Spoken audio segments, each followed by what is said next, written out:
अगर हाईकमान चाहेगी, अगर अलायंस की बात मान लो हो, तो मेरे को बताने से क्या गुरेज है, अभी तक क्योंकि अल्टीमेटली तो हाईकमान ने जो कहना है वो होगा। इस प्रकार का अभी कोई किसी प्रकार का संदेश नहीं दिया है कि आपको कहीं इकट्ठे लड़ना है, कोई तैयारी करो, अलायंस करो, आप इन चीजों को। उन्होंने अभी तक टिल टुडे जो परसों मीटिंग हुई थी, यही चर्चा रही कि किस प्रकार से हमने 13 की 13 सीटों पर चुनाव लड़ना है, क्या क्या मापदंड होने चाहिए, क्या क्या हमने चीजें चेक करनी है। तो अभी तक किसी प्रकार का कोई इशारा नहीं दिया है। हाईकमान जब इशारा देगी तो मैं आपको बता दूंगा, उसको मैं अपने मन में कितनी देर छुपा के रखूंगा।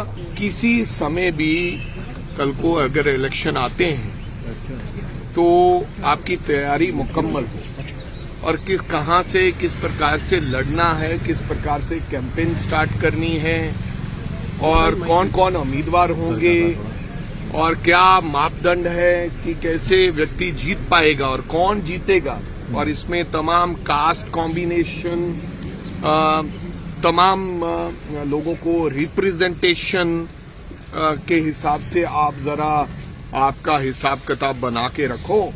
जल्दी आपसे मीटिंग करेंगे और फिर बताएंगे कि किस प्रकार से प्रदेश अध्यक्षों को, सीएलपी लीडर्स को ये कह चुकी है कि भाई तैयारी शुरू करो। किसी समय भी कल को अगर इलेक्शन आते हैं तो आपकी तैयारी मुकम्मल हो, और कहां से किस प्रकार से लड़ना है, किस प्रकार से कैंपेन स्टार्ट करनी है, और कौन कौन उम्मीदवार होंगे, और क्या मापदंड है कि कैसे व्यक्ति जीत पाएगा और कौन जीतेगा, और इसमें तमाम कास्ट कॉम्बिनेशन, तमाम लोगों को रिप्रेजेंटेशन के हिसाब से आप जरा आपका हिसाब किताब बना के रखो। जल्दी आपसे मीटिंग करेंगे और फिर बताएंगे कि किस प्रकार से चुनाव लड़ना। सर, कोई जरूरी ਤਾਂ ਨਹੀਂ ਜਿਹੜੀਆਂ ਪਹਿਲਾਂ ਲੋਕ ਚੋਣਾਂ ਲੜੇ ਨੇ ਵੀ ਉਹਨਾਂ ਨੂੰ ਰਿਪੀਟ ਕੀਤਾ ਜਾਵੇ, ਚੇਂਜ ਕੀਤਾ ਜਾ ਸਕਦਾ ਜੀ?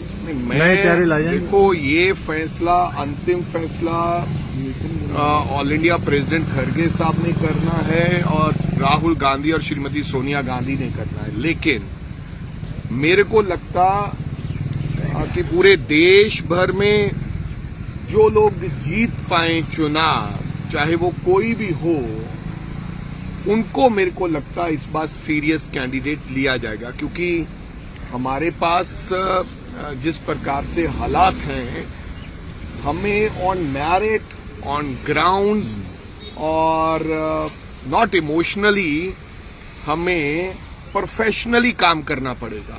और जो प्रोफेशनली लोग जीतने वाले होंगे और मेरिट वाले होंगे, उनको टिकट अगर पार्टी देगी, क्योंकि ये मैंडेट तो ऑल इंडिया प्रेसिडेंट का है, मेरा नहीं है, तो अच्छा हो।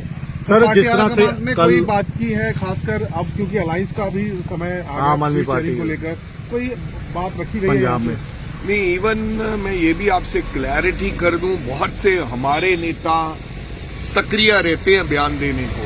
यही बात, कई कहते हैं कि अलायंस होना चाहिए, कोई कहता नहीं होना चाहिए, कोई कहता लड़ लो, कोई कहता ना लड़ लो। लेकिन मैं ये कहना चाहूंगा कि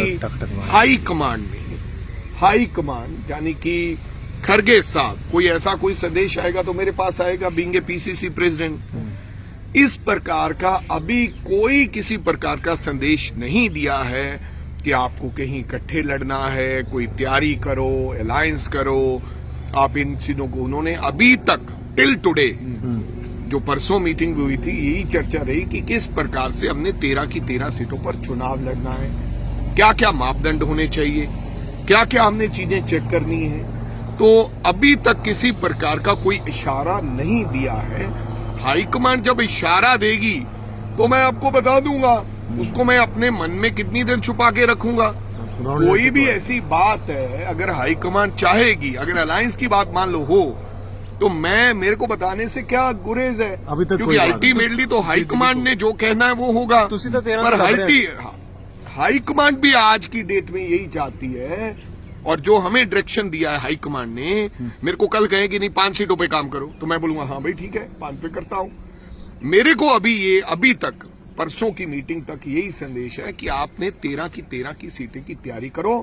cast combination, representation to the all caste आप बनाकर बताओ, और ऐसा बताओ कि कौन कौन से लोग आपके पास हैं जो चुनाव लड़ सकते हैं। वड़िंग साहब, कल जिस तरह से होम मिनिस्टर ने नेहरू जी को टारगेट किया, एक मिनट, जो कांग्रेस में हमेशा रहा है आपस में, क्या इस बार कोई लड़ाई झगड़ा तो नहीं रहेगा? आपको लग रहा है कोई है? पिछले 1.5 साल से मेरे को लगता डिसिप्लिन में अगर कोई पार्टी, और बिना ताकत में तो सब डिसिप्लिन रहते हैं। आप चाहे तोमर जी को मंत्री पद से उतार के उनको स्पीकर बना दो, चाहे रमन सिंह को जो मुख्यमंत्री रहे उनको स्पीकर बना दो, क्योंकि आपके पास डंडा है, आपके पास तमाम सी एजेंसीज हैं, आपके पास उनकी सबकी कईयों की रिकॉर्डिंग हैं। बिना ताकत के आज कांग्रेस में आप देख लो, पंजाब के अंदर 18 एमएलए हैं हमारे, कहीं से इधर उधर से कोई आवाज आ रही है तो बताइए। ऐसा कोई इक्का दुक्का कोई घटनाक्रम हो तो मैं कह नहीं सकता, लेकिन आज पार्टी पूर्ण तौर पर डिसिप्लिन। सर, कल जिस तरह से 370 पे अमित शाह जी ने नेहरू जी का नाम लिया और जिस तरह से बयान दिया, उसको किस तरह से देखा? अब देखो, पहली बार नेहरू जी के बारे में किसी बात की निंदनीय टिप्पणी करना, ये आने वाले दिनों में मैं समझता हूं कि एक नया रिवाज डाला जा रहा है। किसी ने यहां पर रहना तो नहीं है, कोई यहाँ पर पक्के तौर पर स्थिर नहीं है, ना नरेंद्र मोदी जी पक्के तौर पर स्थिर है, ना नेहरू जी थे, ना मैं हूं, ना आप है। लेकिन देश का पहले प्रधानमंत्री, उनकी अपनी बात बढ़ाने के लिए किसी को नीचे दिखाना, मैं समझता हूं ये कोई अच्छी बात नहीं है।